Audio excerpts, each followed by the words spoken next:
भोलू ओ भोलू रे भोलू।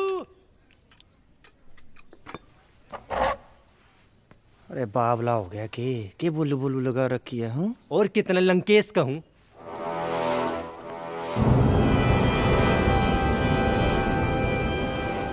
सत श्री अकाल बाई जी। ਰਾਜਦੀਪ ਸਿੰਘ ਧਾਲੀਵਾਲ ਸੁਣਿਆ ਸਾਡੇ ਧੜੇ ਦਾ ਬਾਈ ਤੂੰ ਮੋਰੀ ਬਣ ਗਿਆ। ਕਰਿੰਦੇ ਵੀ ਬਾਈ ਹੁਣ ਉੱਚਾ ਝਾਕਦੇ ਨੇ, ਇਹ ਭਾਲਦੇ ਨੇ ਰਾਤੋਂ ਰਾਤ ਲੀਡਰੀ। ਇਹ ਠੀਕ ਹੈ ਯਾਰ, ਵੈਰ ਅਸੀਂ ਕਮਾਉਂਦੇ ਨਿਭਾਉਂਦੇ ਮਰਜੀ ਐ, ਸੁਰਖੀਆਂ 'ਚ ਸਾਲਾ ਤੇਰਾ ਹੀ ਨਾਂ ਬੋਲਦਾ। ਐ ਖੱਚਾ ਮਾਰ ਮਾਰ ਤਾਂ ਨਹੀਂ ਆਉਂਦਾ ਤੂੰ ਸੁਰਖੀਆਂ 'ਚ। ਨੀਤ ਮੁਰਾਦ ਦਾ ਹੀਲਾ ਸੁਣ, ਆਹ ਦੰਦ ਕੱਢਣ ਨੂੰ ਜਿਹੜੇ ਲੱਕੜ ਬੱਗੇ ਰੱਖੇ ਨੇ ਨਾ, ਇਹਨਾਂ ਨੂੰ ਬਾਜ਼ਾਰੀ ਵੇਚ ਵੱਟ।